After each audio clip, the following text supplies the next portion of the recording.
qui a vaincu la mort, celui qui a vaincu le péché. Il n'a pas changé. Amen. Et aujourd'hui, nous pouvons venir à lui et être au bénéfice de son pouvoir encore ce matin. Amen. Oh Dieu sauveur. Dieu sauveur.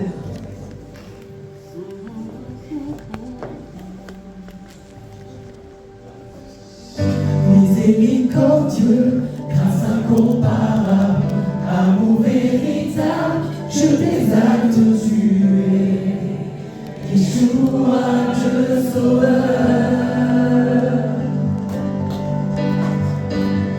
Précieux Fils unique, beauté sans pareil, sagesse insondable, je t'exalte, tu es Yeshua, Dieu sauveur.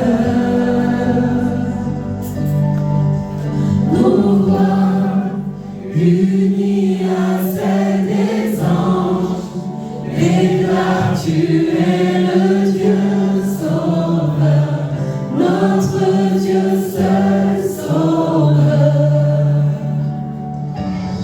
Toujours invaincu, héros triomphant, puissance absolue, je t'exalte, tu es Yeshua, Dieu sauveur.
Unis à celle des anges, déclare tu es le Dieu sauveur, notre Dieu seul sauveur. Ton peuple, uni à tous les anges, déclare tu es le Dieu sauveur, notre Dieu seul sauveur.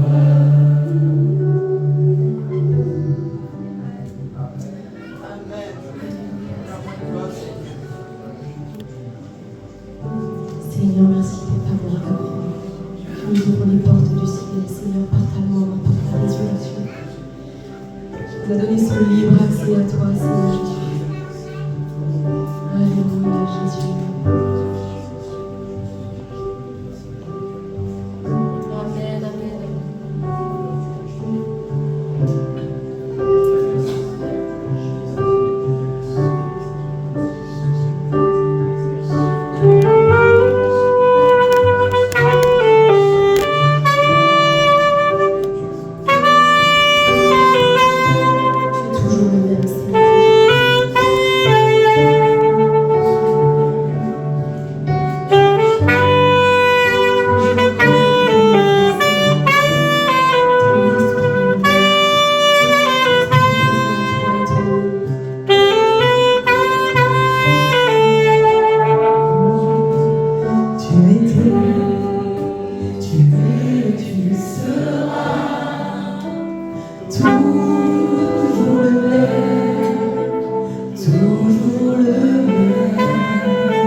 genoux devant toi, Seigneur. Reconnaître ta majesté, reconnaître ta grandeur, reconnaître que tu es là sur le trône. Que ton peuple fléchisse les genoux ce matin. Nous voulons incliner nos cœurs, incliner nos vies devant toi. Fléchir les genoux, Seigneur, nous sentir tout petits devant ta majesté, devant ta grandeur, devant ta suprématie. Oh Seigneur Jésus, tu es grand, tu es beau, tu es digne de nos louanges, tu es digne de nos mains levées, tu es digne de nos chants, Seigneur, ce matin. Tu es beau, Seigneur Jésus, tu règnes en majesté. Révèle-nous, Seigneur, ton vrai, révèle-nous à quel point tu es majestueux. Il est grand, il est souverain, notre Seigneur. Il est digne de louange. Il est digne que nous, ses serviteurs, nous lui apportions la louange. Tu es grand, Seigneur, tu es beau, tu es majestueux, Jésus. Oh, Seigneur, je veux fléchir les genoux devant toi. Fléchir les genoux devant toi.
Seigneur, régner sur cette église, sur le peuple que nous formons. Nous allons reprendre ce chant. À jamais tu seras l'agneau sur le trône. Que ça puisse être une réalité ce matin. Que quelqu'un puisse peut-être particulièrement se saisir de l'agneau sur le trône. Réaliser au plus profond de lui à quel point il est. Besoin de laisser le Seigneur régner sur sa vie. Laisse le Seigneur régner sur ta vie. Que tout ce qui est nous, que tout ce qui est je puisse disparaître. Oh, peut-être que quelqu'un est en train de dire non, moi je veux régner sur ma vie, je veux être maître. Je veux être maître des circonstances de ma vie. Je veux être maître de mes choix, de ce que je fais. C'est moi qui ai ma vie en main. Laisse-moi te dire que non, le Seigneur veut régner lui sur ta vie. Ce matin, viens vers lui avec un cœur humble, petit. Et redis-lui à jamais tu seras, Seigneur, l'agneau sur le trône. Et en prononçant l'agneau sur le trône, mets-y l'agneau sur ta vie, l'agneau sur l'église, l'agneau sur le trône de cette situation. Et nous faisons ensemble cette démarche en tant qu'église de vouloir que l'agneau règne sur son trône dans notre église. Alléluia, à jamais tu seras, Jésus. À jamais tu seras.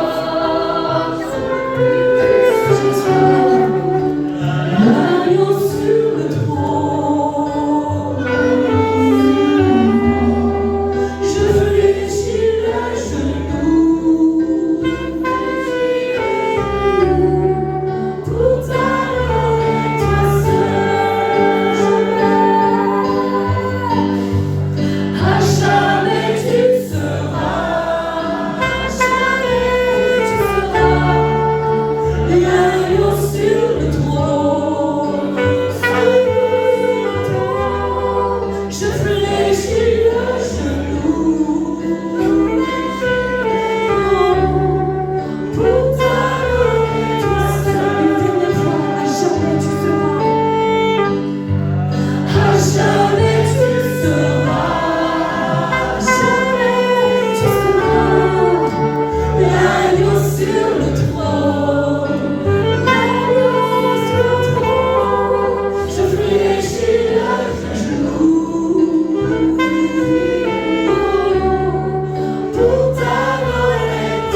louange, louange à l'agneau immolé.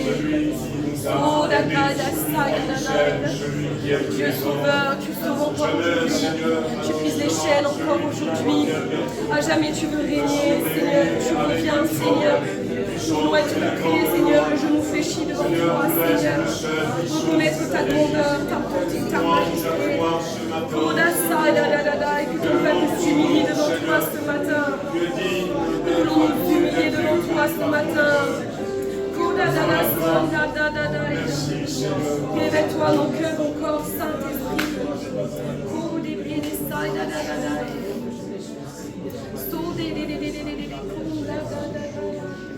notre Dieu.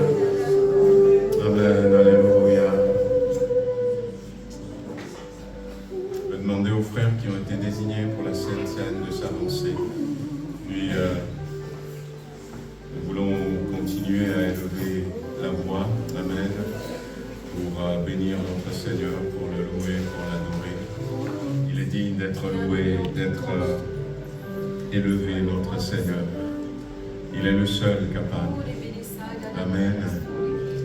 Voilà, on va reprendre ce passage de la Bible que vous connaissez bien, dans 1 Corinthiens au chapitre 11, pour introduire ce temps de la Sainte Seine, où l'apôtre Paul va s'adresser à l'église de Corinthe et va leur parler aussi de ce moment de la Sainte Seine.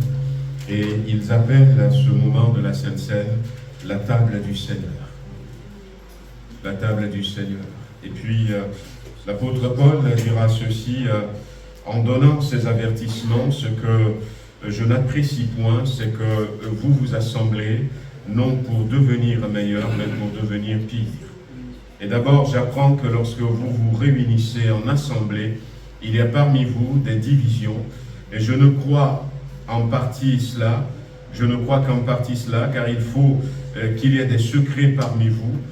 Et il va leur donner quelques consignes. Lors donc que vous vous réunissez, ce n'est pas pour manger le repas du Seigneur, car quand on se met à table, chacun commence par prendre son propre repas, et l'un a faim, tandis que l'autre est ivre. N'avez-vous pas de maison pour manger et boire? Ou méprisez-vous l'Église de Dieu et faites-vous honte à ceux qui n'ont rien? Vous dirais-je, vous louerai-je, en cela je ne vous loue point. Comment est-ce que ça se passait quand ils se réunissaient en assemblée? Eh bien, pour la table du Seigneur, pour partager le repas, ils le faisaient un peu comme nous on fait les agapes. Et il y a ceux qui amènent et ceux qui n'amènent rien, parce que ils n'ont pas grand-chose, et ils ne partagent pas ça entre eux. Chacun mange ce qu'il a ramené, et puis et c'est ce que l'apôtre Paul dit, quelqu'un a faim alors que l'autre est rassasié, quelqu'un est ivre parce qu'il a amené peut-être un cubi de vin, et que l'autre, il boit, il mange. Et l'apôtre Paul a voulu remettre les choses au clair, et il va dire ceci: j'ai reçu du Seigneur ce que je vous ai enseigné. C'est que le Seigneur Jésus, dans la nuit où il fut livré, prit du pain, et après avoir rendu grâce, le rompit et dit: ceci est mon corps qui est rompu pour vous, faites ceci en mémoire de moi. De même, après avoir soupé, il prit la coupe et dit: cette coupe est la nouvelle alliance en mon sang, faites ceci en mémoire de moi toutes les fois que vous en boirez. Car toutes les fois que vous mangez ce pain et que vous buvez cette coupe, vous annoncez la mort du Seigneur jusqu'à ce qu'il revienne. Et ce qui est intéressant aussi dans ce passage, c'est que l'apôtre Paul n'était pas là dans les évangiles. Il n'était pas converti à ce moment-là. Mais les écrits de l'apôtre Paul, son ministère qu'il a accompli, ses voyages qu'il avait fait, toutes ces choses, disons que 90%, c'est moi qui donne ce pourcentage, 90% ou même plus, ne vient pas de ce que les autres ont dit, mais vient d'une révélation qu'il avait reçue du Seigneur. Et c'est pour ça qu'il dit: j'ai reçu du Seigneur. L'apôtre Paul, quand il est devenu chrétien, il va nous l'expliquer dans le livre de Galates. Il n'a pas cherché à aller vers les autres dans un premier temps pour dire « alors expliquez-moi ». Mais il était parti en Arabie, vous lirez dans le livre de Galates, il était parti en Arabie. Et sur la montagne où Moïse avait rencontré Dieu, il était retourné sur cette montagne et il a jeûné, il a prié. Et là, sur cette montagne, de la même manière, la Bible ne donne pas de précision, mais on pense, puisque lui-même va dire, je connais un homme qui a été enlevé jusqu'au 3e ciel. Est-ce que c'est dans son corps? Je ne sais. Parce qu'il était sur cette montagne, probablement. Et c'est là où il a reçu la révélation de ces choses. Et je trouve que c'est important parce que dans les choses que Dieu lui a révélées et qu'il écrit dans ses épîtres aux églises, Jésus a trouvé bon de lui rappeler l'importance de la Sainte Seine. J'ai reçu du Seigneur. J'ai reçu du Seigneur. Et c'est un moment important parce que à partir du moment, chaque fois que vous mangez ce pain et que vous buvez cette coupe, vous annoncez la mort du Seigneur jusqu'à ce qu'il vienne. Dans ce que nous faisons, il y a le symbolisme de la mort, de la résurrection de Jésus. Et ça doit avoir un sens pour nous, la mort et la résurrection de Jésus. Mais il y a aussi l'annonce qu'il revient. Et il revient bientôt. Amen. Voilà, on va se mettre debout pour ceux qui sont baptisés par immersion. Je vais demander à Chantal, si tu veux bien prier, que le Seigneur nous bénisse pendant ce temps de Sainte Seine.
le même, tu restes le même, tu réponds comme hier, aux prières d'aujourd'hui, tu restes le même, tu restes le même, tu as toujours pourvu, tu pourvoiras encore, tu restes le même, tu restes le même, tu agis puissamment depuis la nuit des temps, tu restes le même, tu restes le même, tu guéris hier, tu guéris aujourd'hui, tu restes le même, tu restes le même, sauveur par le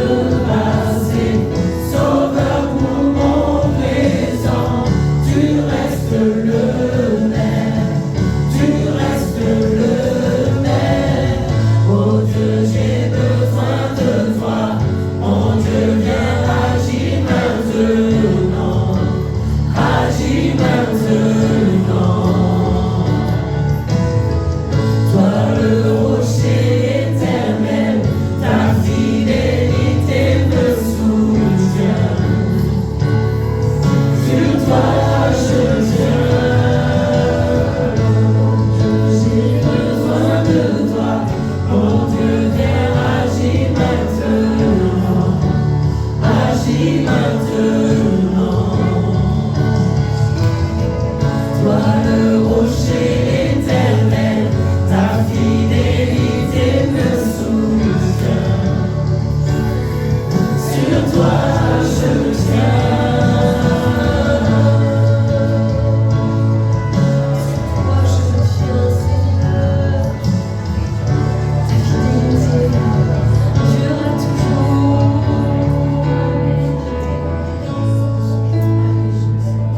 Tu les bénis. Je crois que tu les libères encore ce matin. Tu restes le même. Tu libères hier, tu libères aujourd'hui. Tu restes le même, tu restes le même. Et comme le lépreux, je sens ta main sur moi. Tu restes le même, tu restes le même. Alléluia, invoquez l'Esprit de Dieu. L'Esprit de Dieu qui était le même avant, qui est le même aujourd'hui. L'Esprit de Dieu le même, celui qui a ressuscité notre Seigneur. Il agit au milieu de nous ce matin.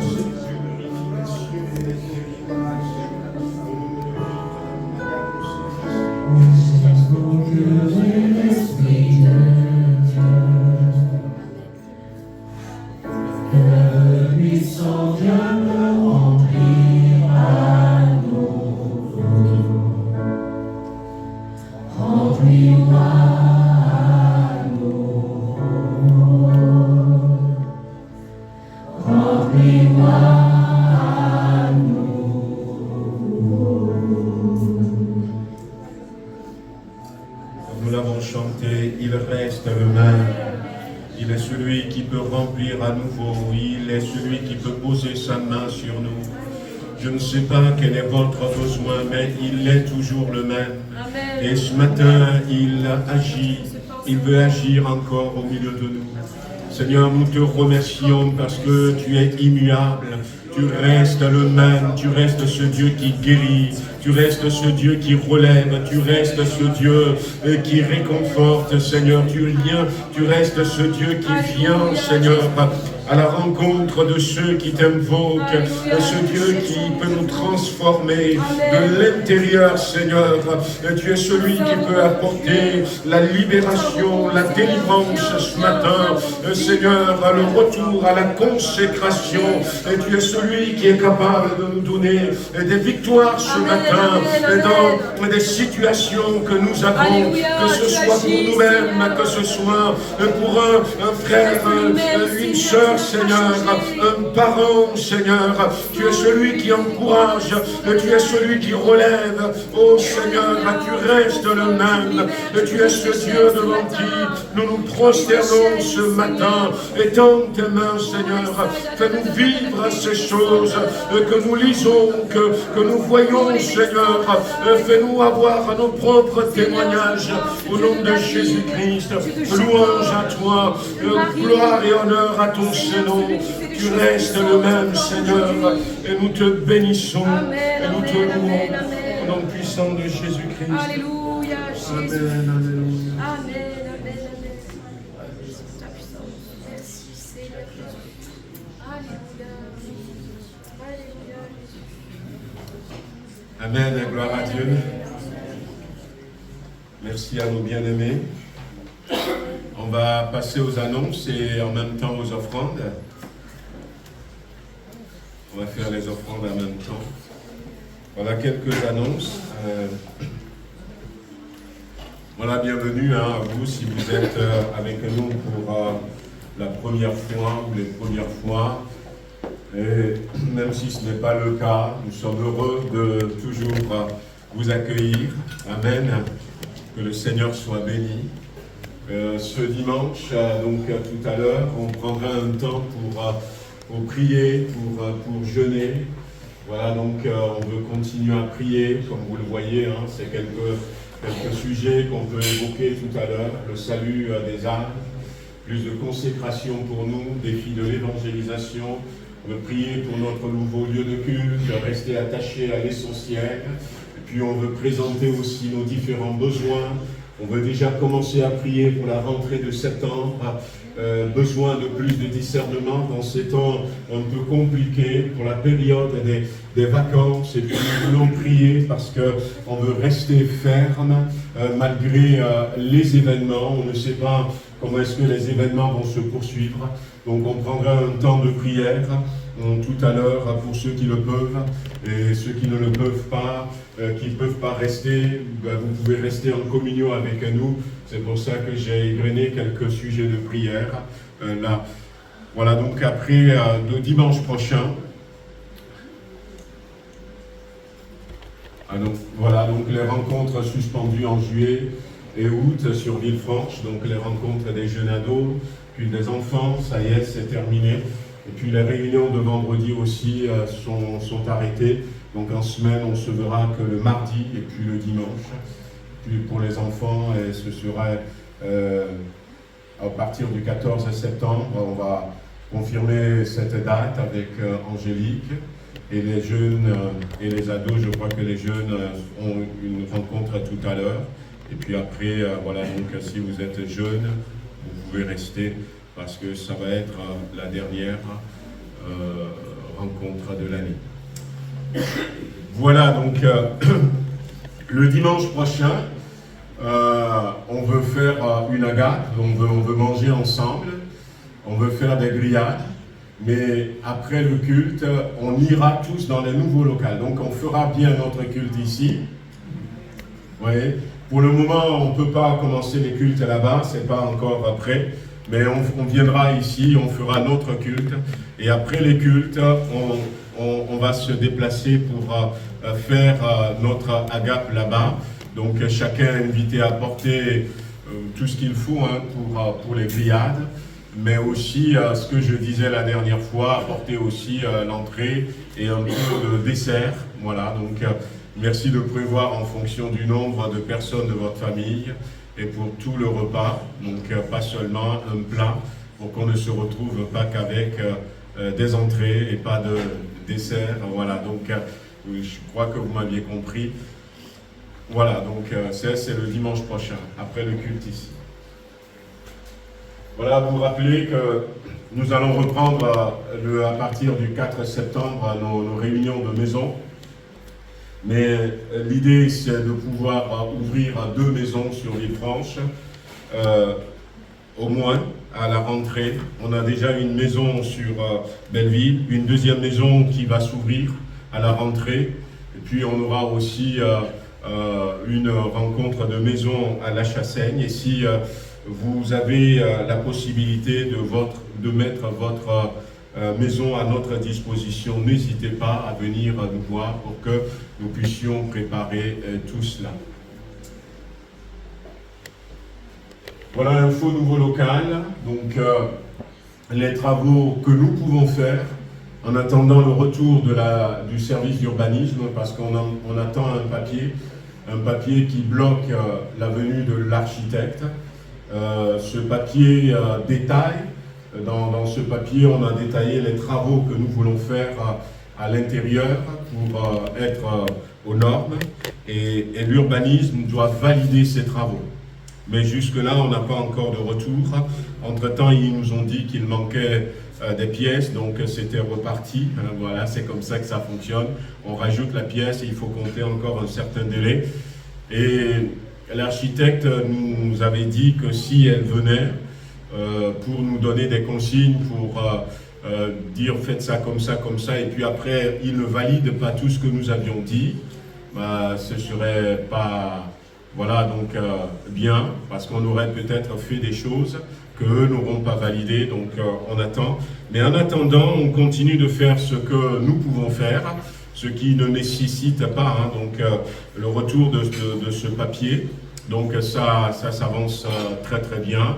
Merci aux frères et sœurs qui se donnent, qui donnent de leur temps, qui donnent aussi de leur talent culinaire pour tous ceux qui sont sur le chantier.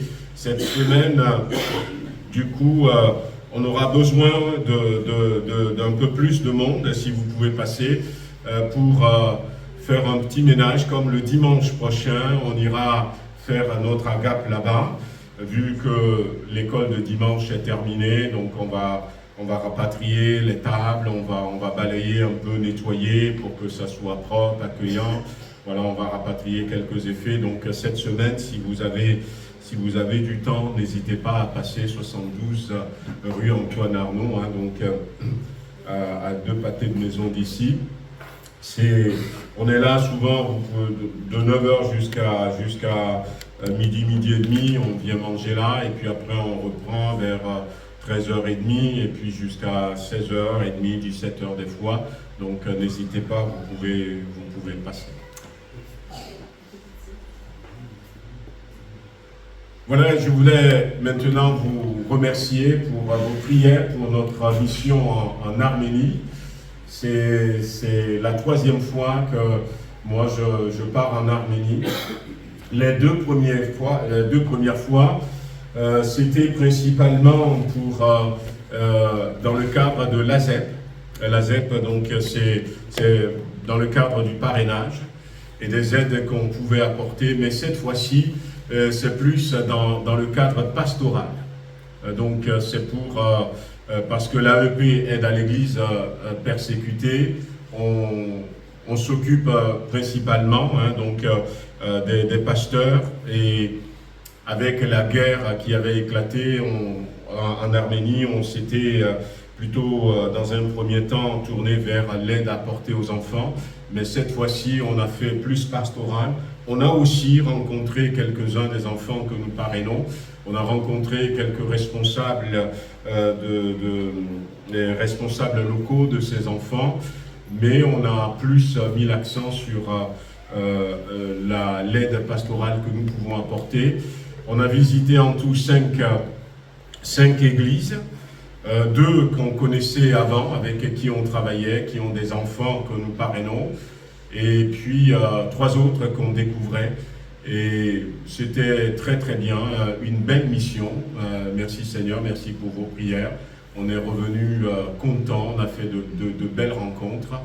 Et ça, c'est quelques photos. Donc ça, c'est un terrain. Donc vous verrez tout à l'heure une petite vidéo où on voit cette montagne au fond. C'est un terrain qui appartient à une église dans une ville qui s'appelle Bujini, qui est à 1 heure écart à peu près de Yerevan.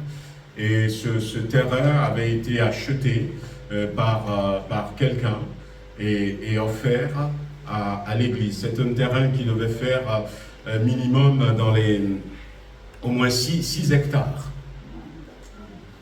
Et le pasteur Jora nous disait que là, ils ont construit d'abord quelques petits locaux pour se retrouver souvent sur ce terrain.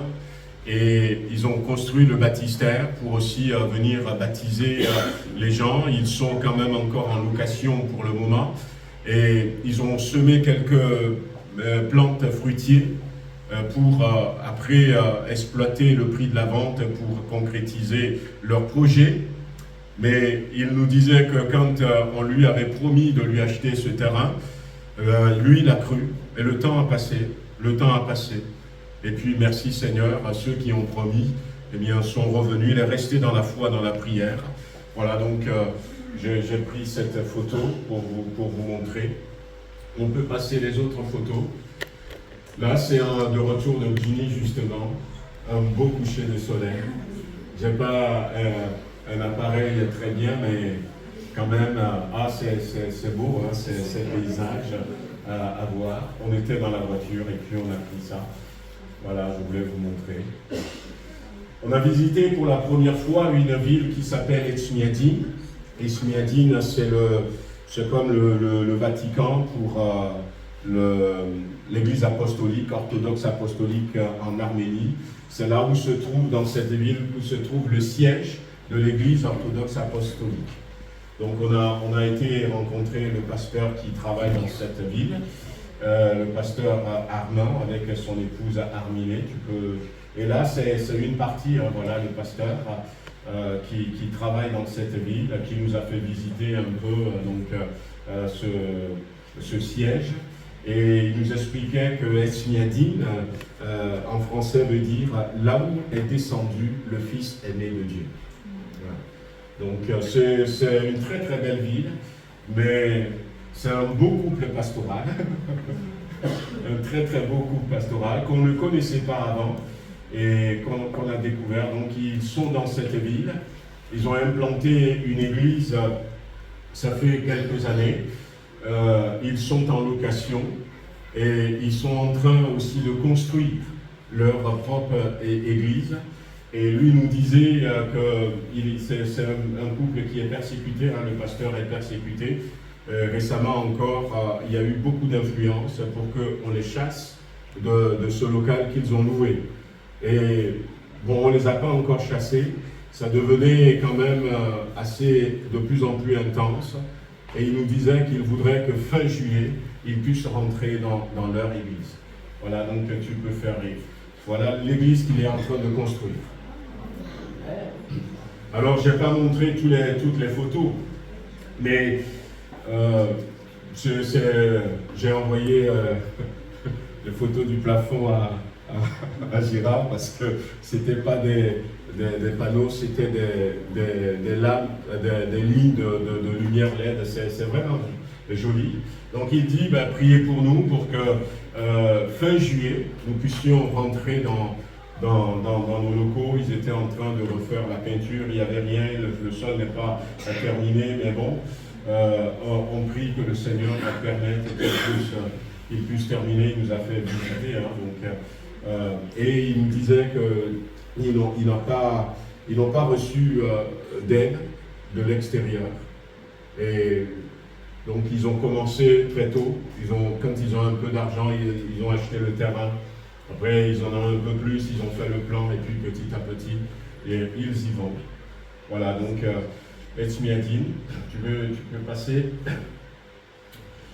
Voilà, donc, ça c'est, la sœur s'appelle Agapé.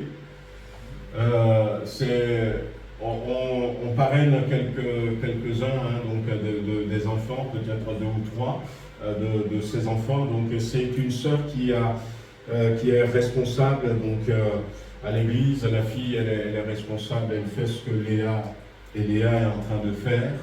son fils qui n'est pas sur la photo à la sono, tout ça. Mais cette sœur, donc ça fait longtemps que son mari l'a quittée. Et là, récemment, elle a dû accueillir sa grande sœur et son mari avec leurs enfants qui sont arrivés de Russie et qui avaient tout perdu. Et qui étaient dans une grande souffrance aux Annas. Donc on a été visiter cette famille pour les réconforter un peu. Voilà, donc à chaque fois on apporte quelques paroles d'encouragement. Ok, tu peux faire passer. Cette année aussi on a découvert une église, l'église de Djermouk. Voilà, donc c'est une assemblée qui est là. Là aussi, j'ai pris des photos parce que derrière l'église, il y a tout un projet qui est en route. Donc on a pu rencontrer ce pasteur qui s'appelle Pasteur Rubik. C'est la première fois. Voilà, donc là, c'est plutôt à Vaik. C'est une église aussi qu'on connaît déjà. On a été voilà, avec Arthur, notre interprète, traducteur, qui est prédicateur à l'église de Vichy avec Franck Saclier et puis qui chante aussi. Voilà. C'est l'église de Vaik. Et ça fait du bien parce que peut-être que Sarah doit se rappeler l'église de Vaik quand on les a visités les 2 dernières fois. Bah, c'est une église qui est très très remplie. Et là, il faut chercher les hommes. Alors, attends. Ouais. Il n'y en a pas beaucoup, hein. Il n'y en a pas beaucoup. Et là, c'est le garçon de la fille. Et puis, il y a un frère qui est là. Il n'y en a pas beaucoup, pas du tout. Et puis, l'église s'est vidée, le pasteur est découragé. Nous, on l'avait trouvé comme ça, Moufsès, avec sa femme Monica. On l'a senti un peu découragé. Et il avait accueilli beaucoup de réfugiés du Karabakh. Mais comme il n'y a pas beaucoup de travail, donc, et puis la période ne s'y prête pas, les gens sont partis. Mais voilà, donc on les a encouragés. Après, il nous a montré aussi des projets qu'ils ont. Ils ont pas mal de projets. Mais prions pour ces églises. Alors là, c'est une église qui accueille un peu plus de 700 personnes à Yerevan. Et cette église, il cherche à s'agrandir, mais une église avec une très très très belle histoire. Il y a une salle derrière ici, avec vitre devant, où les mamans peuvent rester et suivre le culte en direct en s'occupant de leurs enfants. Il y a des haut-parleurs à l'intérieur. Et là, il y a une autre salle ici avec vitre, parce que dans cette église, il y a des personnalités qui viennent. Des personnalités de l'État. Et pour ne pas les voir, parce que vous avez, il y a la caméra, tout est filmé, ils sont sur le site internet, tout ça. Et d'ailleurs, peut-être 2-3 jours avant qu'on ne parte, il y a eu une tentative de coup d'État contre le Premier ministre de l'Arménie. Et cette tentative a été menée, hein, selon les journaux. La tête pensante, c'était un des archevêques orthodoxes du pays. Voilà, donc, et justement, quand ils voient que les personnalités s'approchent plus des églises évangéliques, des églises pentecôtistes, ça peut avoir des répercussions. Donc, ils ont fait une salle à côté, et puis les personnalités y venaient, et puis ils restaient là, et ils adoraient Dieu. Donc, j'ai trouvé l'idée géniale. Voilà, tu peux faire passer, s'il te plaît. Ah, le plus jeune. Donc, Arthur, pasteur Jean-Marc Carquéchian, le pasteur Aaron, qui est pasteur de cette église, 74 ans, et puis lui, bon. Je ne sais pas qui c'est qui a pris la photo, pourquoi il m'a mis aussi grand. Alors, ce pasteur-là, voilà, ce pasteur, il avait été arrêté. Il a été arrêté en 86 à cause de sa foi, c'était encore l'Empire soviétique. Il a été arrêté, donc quand il a été arrêté, il a été mis en prison à Moscou, en Russie, loin de l'Arménie. Il a été persécuté. Il a été persécuté. Et puis, gloire à Dieu, la loi avait évolué en 88, et après 2 ans passés en prison, il avait été libéré. Donc lui et le pasteur d'Esmiadine, donc on pense les inviter à venir en France, si le Seigneur le permet, et puis vous aurez peut-être l'occasion de les voir. Il a un très beau témoignage, tout ce qu'il avait vécu dans la prison. Alors cette église-là, tu peux passer à l'autre photo, se trouve dans ce bâtiment. Alors, l'église se trouve dans ce bâtiment de 4 étages. Et ce bâtiment, une étage a été donné à ce pasteur par un monsieur, gratuitement. Donc il faisait le culte là-bas. Et entre-temps, le monsieur qui avait donné, qui était chrétien, était mort. Et donc l'église a fait l'enterrement. Et quelque temps après l'enterrement, ses enfants se sont convertis et ils ont donné tout le bâtiment à l'église. Tout le bâtiment. Donc ils ont refait à l'étage, au rez-de-chaussée, ils ont refait l'église. C'est là ce qu'on a vu tout à l'heure. On avait visité aussi là où se trouvait l'église avant, au 3e étage. On a visité. Ils ont pu accueillir, à cause de ces locaux, jusqu'à 150 familles quand il y avait eu la guerre du Haut-Karabakh. Le gouvernement les a aidés un peu, tout ça. Et ils ont aussi de très très beaux projets. On a visité ce côté, l'autre côté, un grand bâtiment. Et la générosité quand même dans ces pays, ça nous a interpellés, nous. Voilà, donc j'ai voulu vous montrer ce bâtiment. Tu peux passer? Ça, c'est une petite vidéo, clique dessus, peut-être que ça va. C'est le pasteur Jora. Donc lui, c'est le pasteur Jora, voilà, c'est le pasteur à qui on avait donné ce grand terrain. Voilà.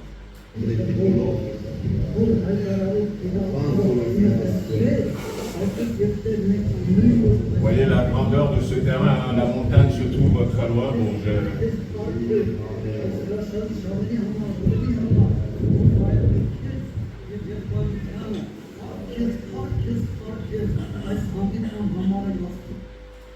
voilà, c'est tout. Alors, c'est la fin, non? Ouais, voilà, c'est la fin. Alors donc, il n'y en a plus d'autres, hein? Non, c'est bon. Du coup, simplement quelques-unes de ces photos, comme je disais, de belles rencontres, et puis surtout le pasteur d'Esméadine, Armand, et puis aussi le pasteur Aaron, donc de cette église qu'on rencontrait pour la première fois, et on va les inviter, on va informer le comité AEP au mois de septembre quand on fait notre retour de mission, et si on les invite, je ferai tout pour qu'ils passent l'un et l'autre dans notre église. Amen. Qu'ils passent dans notre église. Mais on est content de cette émission. On va préparer, on est en train de préparer le pasteur Jean-Marc avec un de ses gendres, Étienne, qui a été aussi avec nous déjà dans le passé, vont préparer une vidéo avec beaucoup d'autres photos. Et dès que ça sera prêt, mais en attendant, voilà, j'ai voulu partager ces quelques photos avec vous. Que le Seigneur nous bénisse. Je croyais que j'avais mis les fruits, mais bon, je ne les avais pas mis. Il y avait des mûriers. Bon, je ne connaissais pas. Hein. Apparemment, c'est des arbres où il y a des murs dessus, des murs noirs et des murs blanches. Voilà, donc j'en avais rapporté un peu hier en rentrant, en passant par ici. J'ai fait goûter, ça a pris un peu chaud. J'ai fait goûter, mais on les a mis au frigo et puis dimanche prochain, Dieu voulant, eh bien, quand on aura notre agape, je verrai les murs qui ont tenu et puis je les ramènerai pour que vous puissiez goûter. Amen. Voilà, merci encore à vous, que le Seigneur nous bénisse. On va ouvrir la parole de Dieu.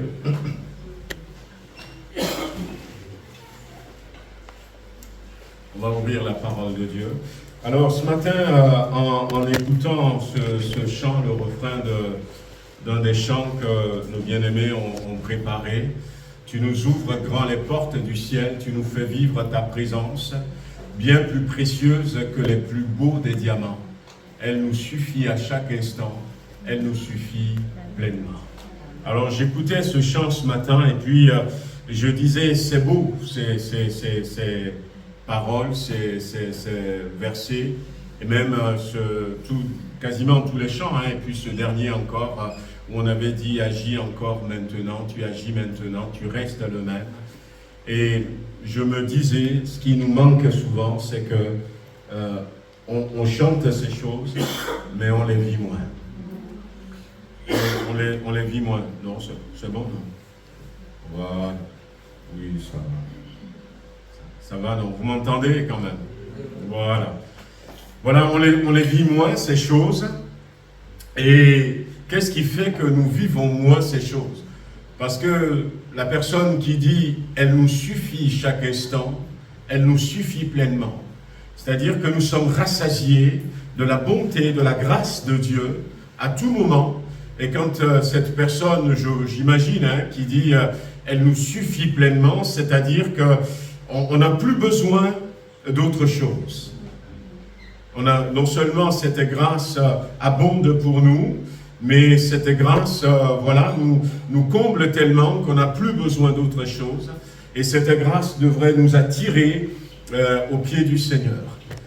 Et en réfléchissant pourquoi est-ce que nous n'arrivons pas à vivre ces choses, je me suis dit que peut-être parce que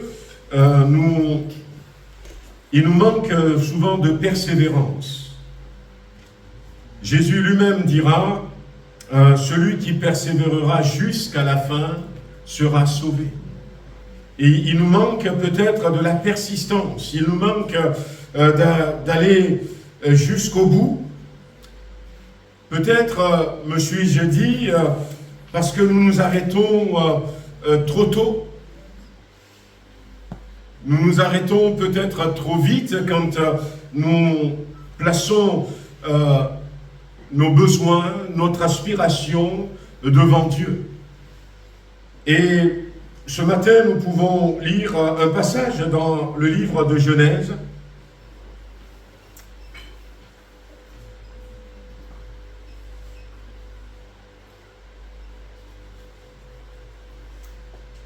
On va lire à partir du verset 22. Genèse chapitre 18, verset 22. Dieu a rendu visite à Abraham avec 2 anges.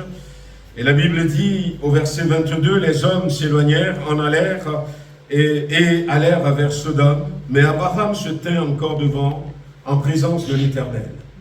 Abraham s'approcha et dit, feras-tu aussi périr le juste avec le méchant? Peut-être y a-t-il 50 justes au milieu de la ville. Les feras-tu périr aussi et ne pardonneras-tu pas à la ville à cause des 50 justes qui sont au milieu d'elle? Dieu est passé voir Abraham, il allait quelque part et puis en passant du côté d'Abraham, Abraham l'a vu. Abraham a couru, s'était prosterné devant l'ange de l'Éternel. C'est ce que nous appelons en langage théologique la théophanie, l'incarnation de Dieu. Dieu a pris une forme humaine. Et il était accompagné donc de 2 anges. Abraham les a reçus, il leur a préparé, ils ont mangé. Mais avant de continuer, Dieu va dire qu'il était descendu lui-même parce que le cri contre Sodome et Gomorrhe est parvenu jusqu'à lui.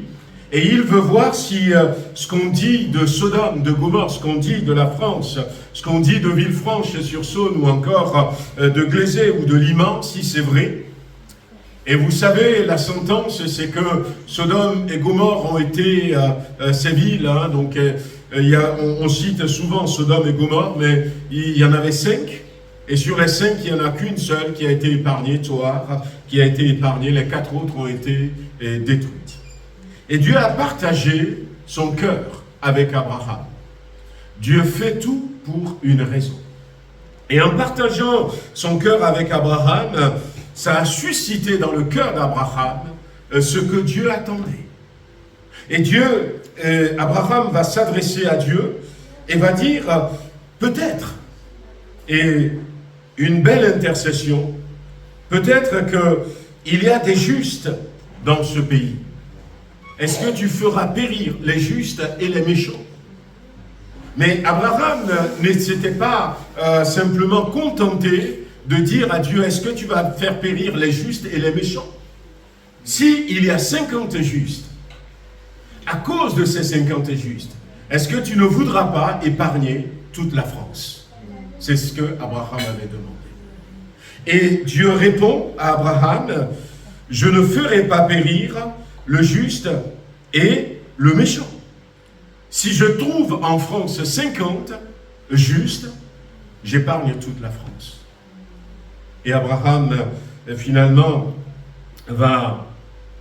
Et à chaque fois, le Seigneur va répondre. Et puis, la Bible dit, au verset 32, dans le même chapitre, Abraham dit que le Seigneur ne s'irrite point et je ne parlerai plus que cette fois. Peut-être s'y trouvera-t-il 10 justes. Parce que de 50 justes, Abraham est descendu jusqu'à 10 justes.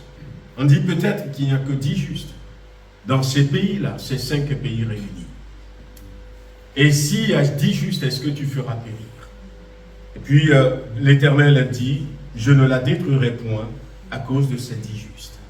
Mais Abraham s'est arrêté.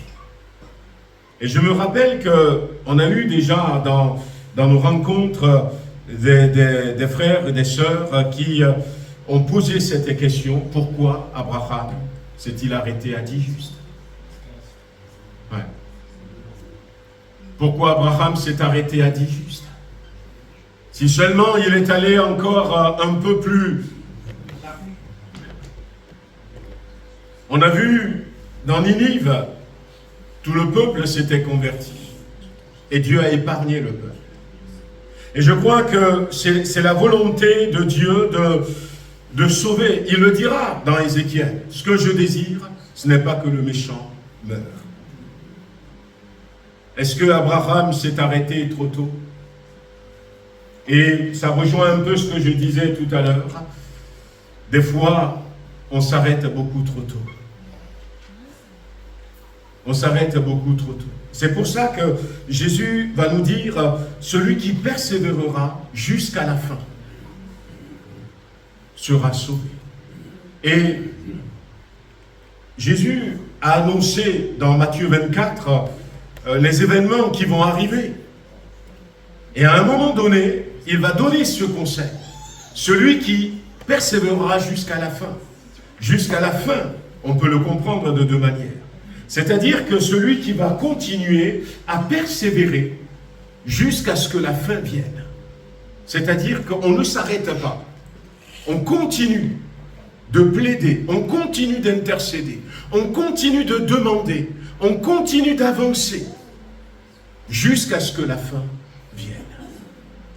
Mais on peut comprendre autrement également cette phrase de Jésus, celui qui persévérera jusqu'à la fin. Dans le cadre d'Abraham, la fin serait jusqu'à ce qu'il arrive à zéro. Il n'y a plus rien.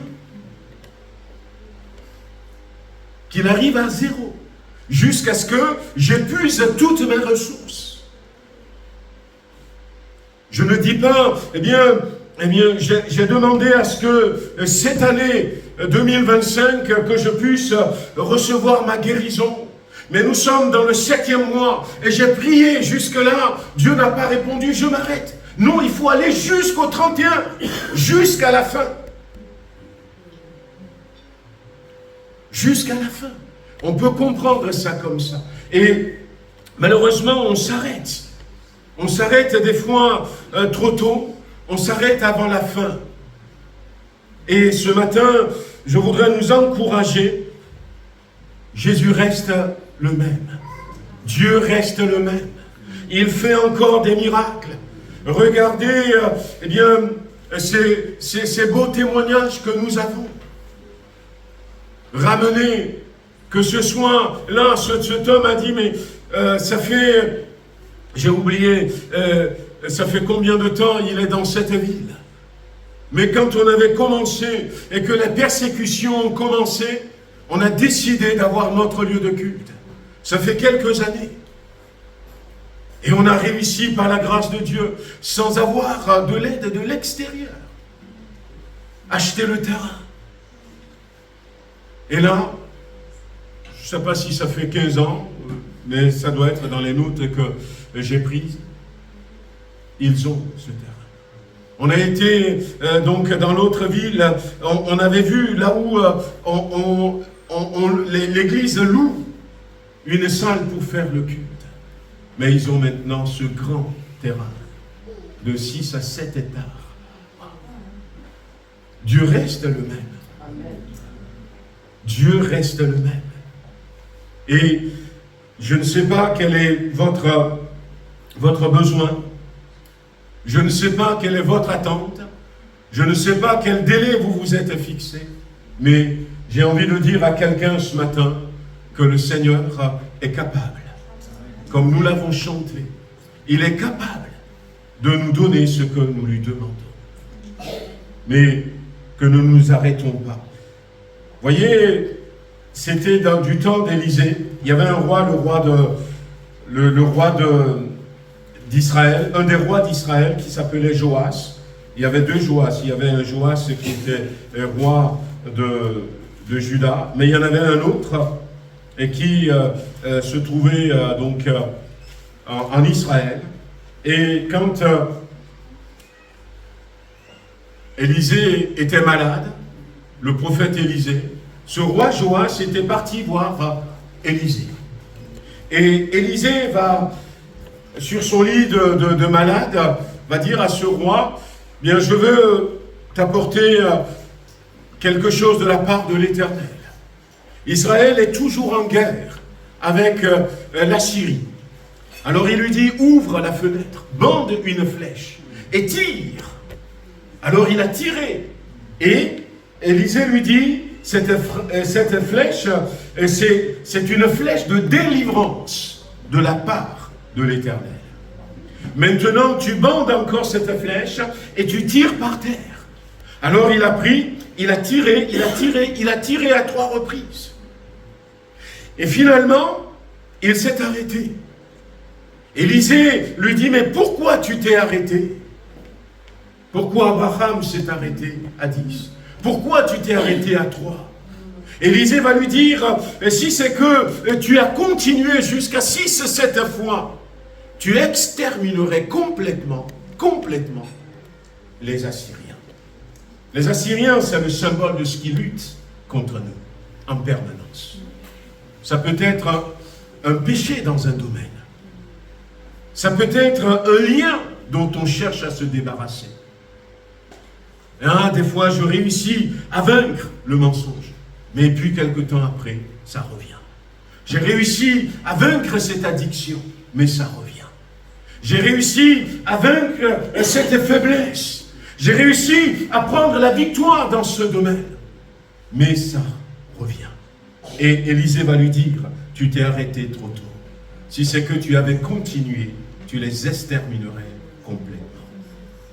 C'est peut-être la réponse. Des fois, ça revient parce que à un moment donné, au moment où nous avons commencé à prier, et puis on a commencé à voir des victoires, on s'arrête. Ou alors, eh bien, on ne voit pas des victoires et on s'arrête. Et on s'arrête.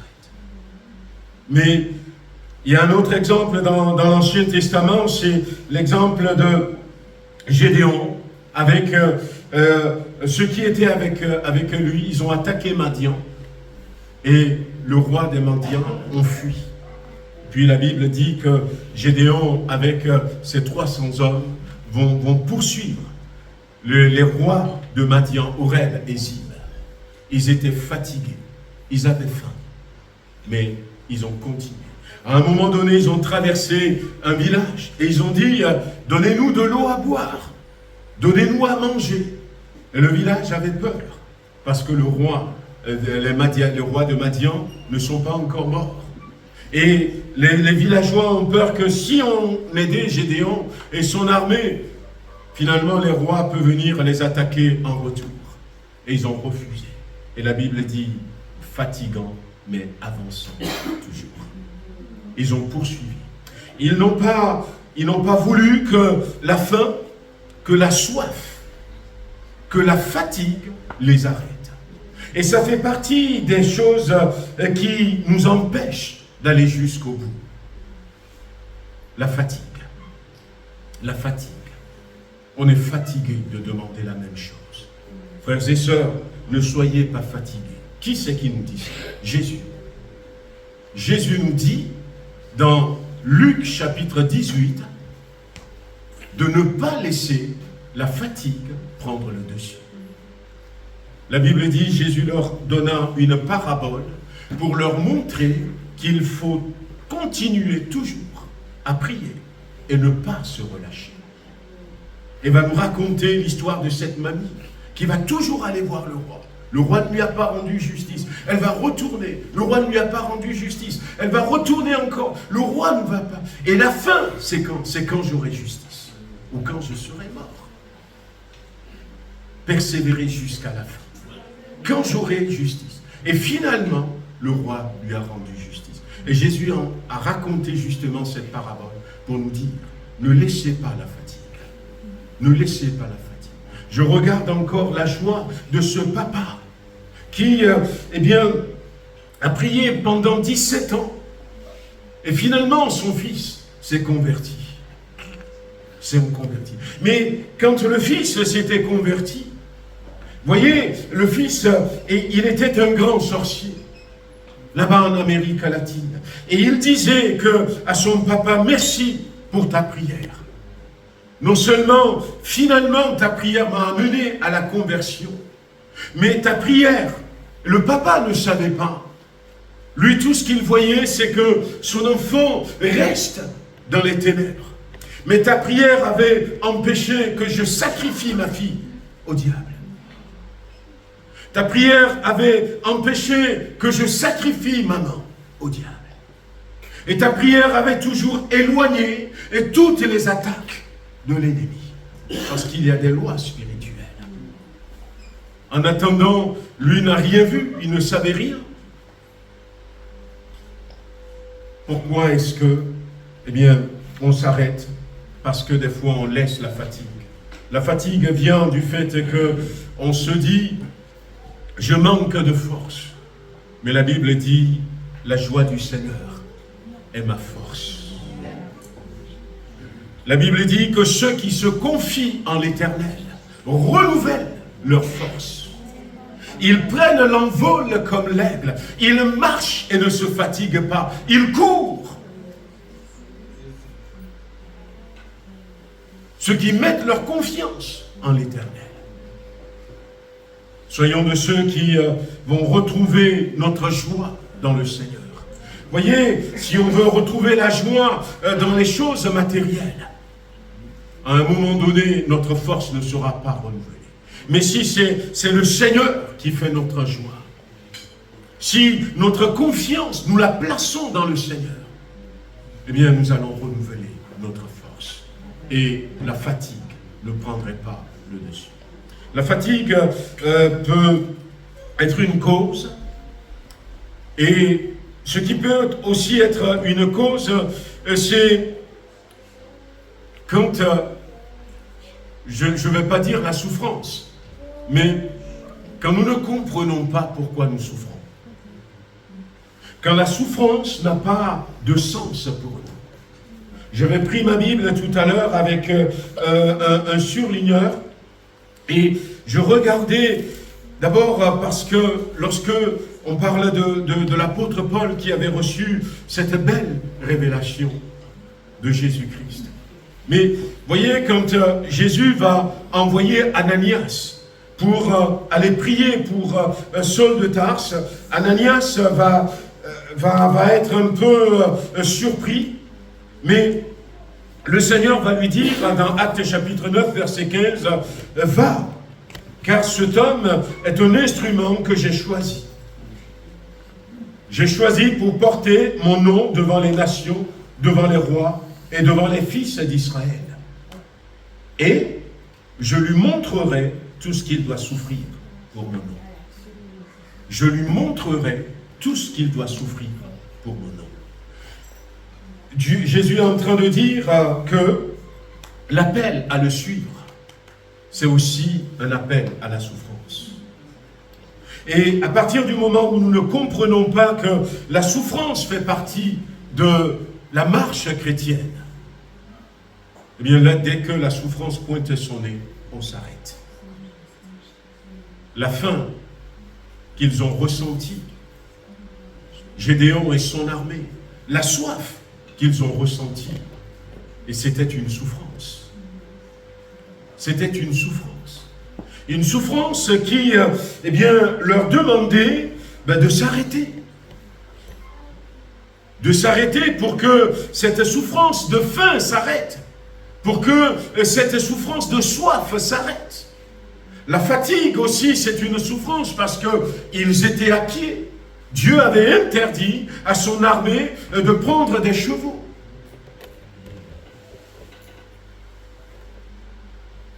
Et des fois, on s'arrête parce que la souffrance est trop grande. Mais comprenons, frères et sœurs, que la souffrance fait partie de la marche chrétienne. La souffrance et la marche chrétienne, on ne peut pas les séparer.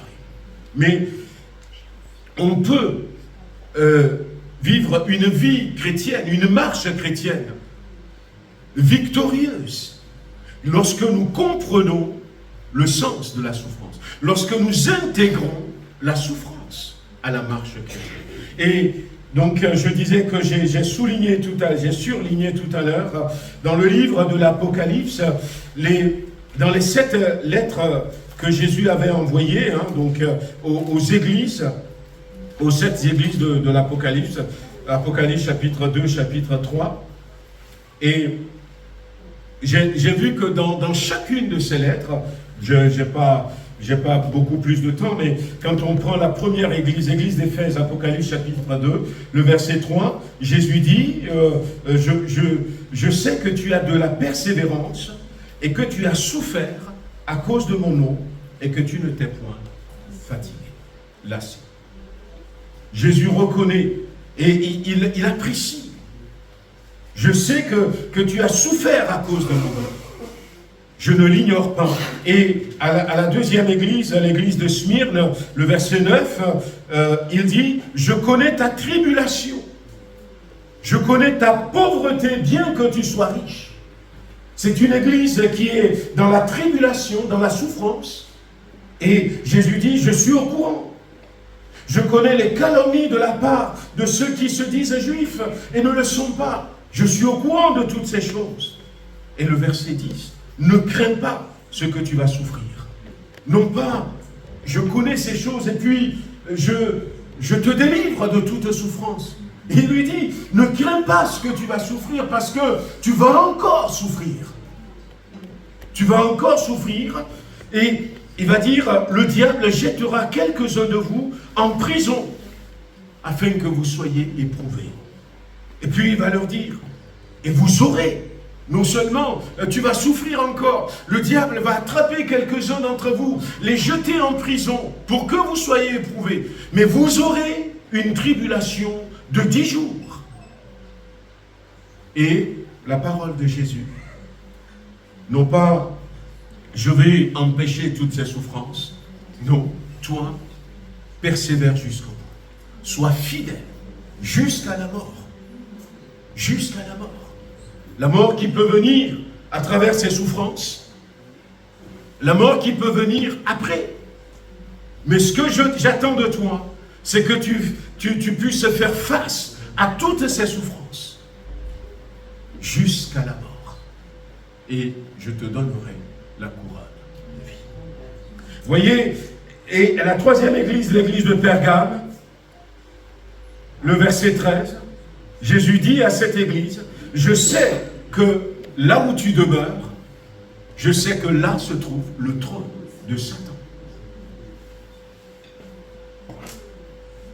Mais tu retiens mon nom, tu n'as pas renié ma foi, même au jour d'Antipas, mon témoin fidèle, qui a été mis à mort chez vous, là où Satan a sa demeure. Là où Satan a sa demeure, ce n'est pas une atmosphère agréable. Et Jésus vient et il rappelle à son église, je sais toutes ces choses. Et il ne dit pas à son église, quitte Pergame, non. Mais il va l'encourager à aller jusqu'au bout. Je connais, dira-t-il à Thyatire, ta foi, ton fidèle service, ta constance, c'est-à-dire ta persévérance. Ta persévérance, je connais ces choses. Et il va lui dire à Thyatire à un moment donné, je ne mets pas sur vous d'autres fardeaux. Parce que, eh bien, il connaît déjà qu'ils ont des fardeaux. Je ne mets pas sur vous d'autres fardeaux. À l'église de Sardes, par exemple, Jésus va dire, sois vigilant et affermis le reste qui est près de mourir. Il y en a qui traversent des moments compliqués, qui sont sur le point de mourir. Il va leur dire, affermis-les. Donne-leur, encourage-les. Dis-leur, tenez bon, pour qu'ils n'abandonnent pas la foi. Non pas pour que la souffrance s'écarte, mais pour qu'ils n'abandonnent pas la foi. Et puis, à Philadelphie, il dira, parce que tu as gardé la parole de la persévérance, moi aussi je te garderai à l'heure de la tentation qui va venir sur le monde entier. Et il y a d'autres versets encore. À Laodicée et dans toutes ces églises, eh bien, il n'y a que Laodicée qui, à un moment donné, le Seigneur va lui dire que tu ne sais pas que tu es malheureux, que tu es misérable, que tu es pauvre, que tu es aveugle, que tu es nu. Peut-être parce que, eh bien, cette église de Laodicée, à qui Jésus va dire, tu n'es ni chaud ni froid. Et des fois, on s'arrête parce que on ne veut pas avoir chaud et on ne veut pas avoir froid. C'est la position de celui qui est entre les deux. Celui qui, dès qu'il rencontre des difficultés, eh bien, veut un peu plus de confort. Un peu plus de confort. Voyez, je ne sais pas si Abraham avait bien fait de s'arrêter. Mais tout à l'heure, pendant un temps de prière, j'avais mis ce verset où l'apôtre Paul, dans l'épître aux Philippiens, va nous parler. C'est ce verset que j'avais mis pour le temps de prière qu'on aura tout à l'heure, et on reviendra là-dessus. Une des choses qui pourrait nous aider à ne pas nous arrêter, c'est refuser cette fatigue, mais c'est aussi eh bien, intégrer la souffrance. Intégrer la souffrance. Il y a des personnes, quand je raconte certaines expériences que j'avais vécues, eh bien, à un moment donné, j'avais tenté, c'est pour ça que j'en parle même plus, j'avais tenté une ou deux fois certaines expériences que j'avais vécues, et puis j'ai vu que les gens sont tristes. Il y en a même qui ont commencé à pleurer. Mais ce n'est pas ça le plus important, les souffrances que nous traversons. Ce qui est le plus important, c'est qu'on peut traverser ces souffrances. On peut vivre ces brisements de la part du Seigneur, mais on est toujours là. On est là souriant. On est là, le regard fixé vers le ciel. Et c'est ça qui va nous aider. Vous voyez, l'apôtre Paul, on pourra relire toutes ces choses tout à l'heure dans Philippiens chapitre 3, où l'apôtre Paul dit « Ces choses qui étaient pour moi des gains, et je les ai regardées comme une perte à cause de Christ. Et même je regarde toutes choses comme une perte à cause de l'excellence, de la connaissance de Jésus-Christ, mon Seigneur, pour lequel j'ai renoncé à tout. Et je les ai regardées comme de la boue, afin de gagner Christ et d'être trouvé en lui, non avec ma justice, mais celle qui vient de la loi, mais avec celle qui s'obtient par la foi en Christ, la justice qui vient de Dieu par la foi, afin de connaître Christ et la puissance de sa résurrection et la communion de ses souffrances, en devenant conforme à lui dans sa mort, pour parvenir, si je puis, à la résurrection d'entre les morts. Tout ce qui compte pour l'apôtre Paul ici, c'est Christ. C'est parvenir à connaître plus Christ, connaître la puissance de Christ. Mais la puissance de Christ, pourquoi? Parce que il dit ici la puissance de sa résurrection. La puissance de sa résurrection. Alors, on pourrait citer d'autres puissances qui sont liées à notre Seigneur. La puissance de guérison, la puissance de faire marcher les gens. Mais l'apôtre Paul, ce qu'il veut, la puissance de sa résurrection. Parce que, et il va dire, la communion de ses souffrances. Il est prêt à aller jusqu'à la mort. Et il sait qu'il n'y a que la puissance de résurrection qui peut lui redonner la vie. Et, voyez, ce n'est pas que j'ai déjà remporté le prix et que j'ai déjà atteint la perfection, mais je cours pour tâcher de le saisir. Quelqu'un qui avait déjà été au ciel. Qui avait déjà été au ciel. Qui avait déjà reçu d'excellentes révélations. Et qui dit, je n'ai pas encore remporté le prix. Et je cours pour tâcher de le...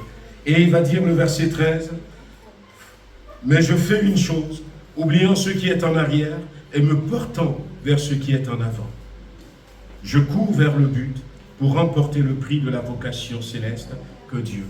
Alors, on pourrait dire 2, 3 choses, mais je voulais simplement donner une dernière chose qui fait que nous pourrons nous arrêter, c'est que quand nous n'avons pas la vision du ciel. Quand nous n'avons pas la vision du ciel, frères et sœurs. L'apôtre Paul a vu le ciel. Et il va dire, je me porte vers ce qui est en avant. Je me porte vers ce qui est en avant. Quand, eh bien, tout ce que nous voulons, c'est être heureux dans cette vie. Tout ce que nous voulons, c'est, eh bien, vivre confortablement. Et que nous n'avons pas de vision pour le ciel. Pour le ciel. Le pasteur Jora, que j'ai montré en dernier, qui priait, et qui avait reçu ce terrain, il avait 75 ans, ce temps. Et quand on visitait le terrain, ils ont commencé à décaisser une partie de la montagne.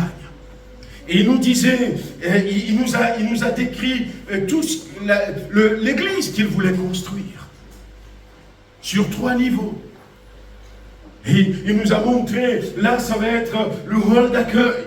Et au 2e niveau, ça va être la salle de culte. Au 3e niveau, pour les enfants, tout ça. Et il nous a tout décrit. Il avait une vision, même à 75 ans.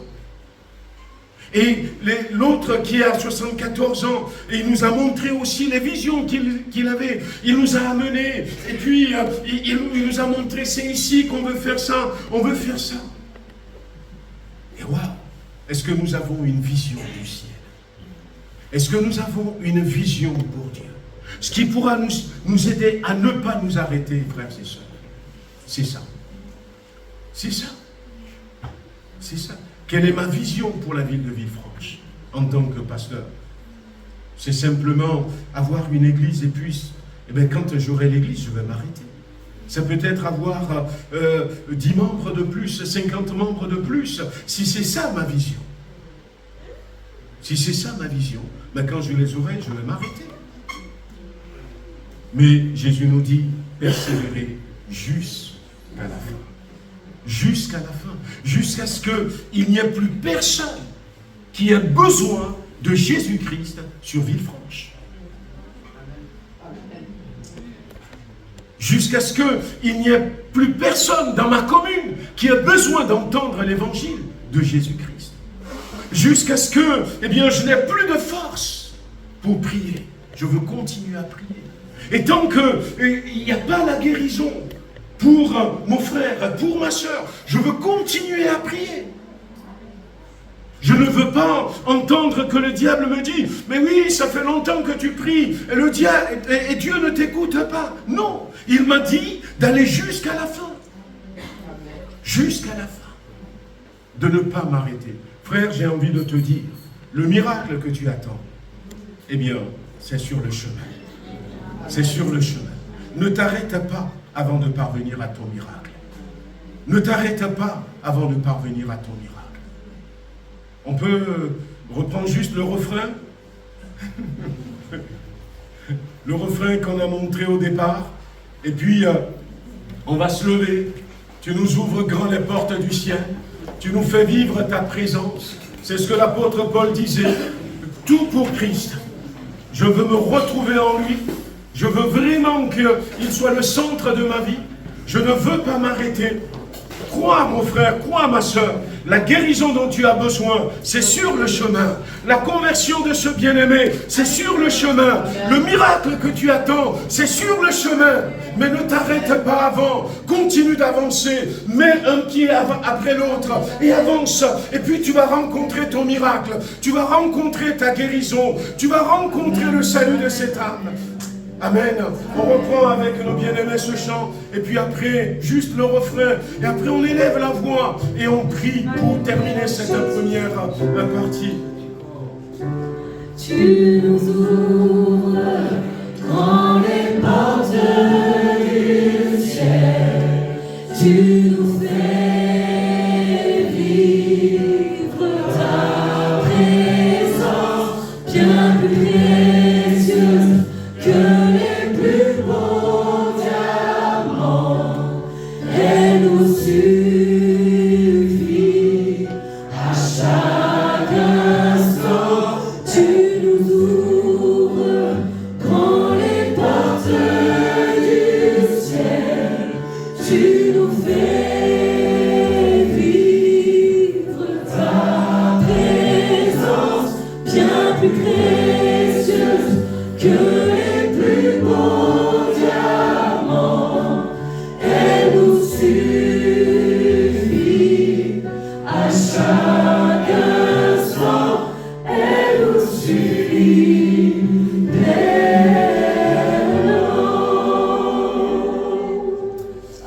Voilà, tu veux prier avec moi, dis-lui Seigneur, je ne veux pas m'arrêter. Donne-moi la force de continuer, que la fatigue ne m'arrête pas, que la faim ne m'arrête pas, que la souffrance ne m'arrête pas. Seigneur, donne-moi des visions. Je veux croire ce matin que mon miracle est sur le chemin, que ma guérison est sur le chemin, et que mon épanouissement est sur le chemin. Cette visitation du Saint-Esprit est sur le chemin. Oui, Seigneur, merci de nous donner, de continuer à marcher. La délivrance par rapport à ce péché est sur le chemin.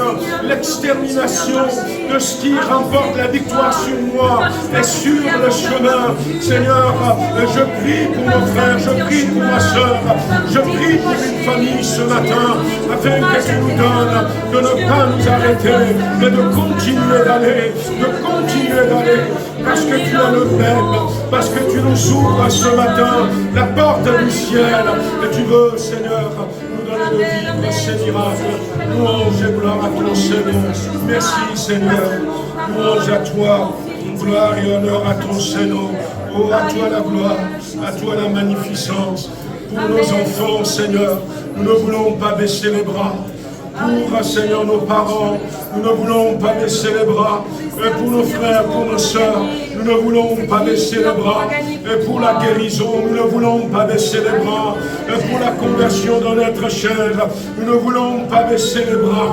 Oh Seigneur, donne-nous de ne pas baisser les bras. Seigneur, donne-nous la force sur la souffrance du moment, la fatigue du moment. Et donne-nous la force, Seigneur, d'avoir des visions célestes et d'être pris par la main du Saint-Esprit et de nous dire, regarde plus loin. Et Seigneur, merci, tu bénis chacun d'entre nous au nom puissant de Jésus.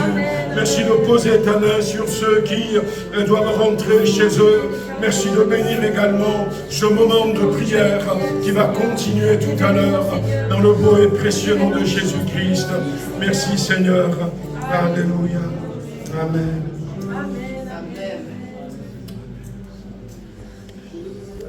Amen. Que le Seigneur vous bénisse. Si vous devez rentrer, que le Seigneur vous accompagne. Amen. Mais croyez que le miracle, la guérison, l'expérience, la révélation est sur le chemin. Ne vous arrêtez pas et continuez. Amen.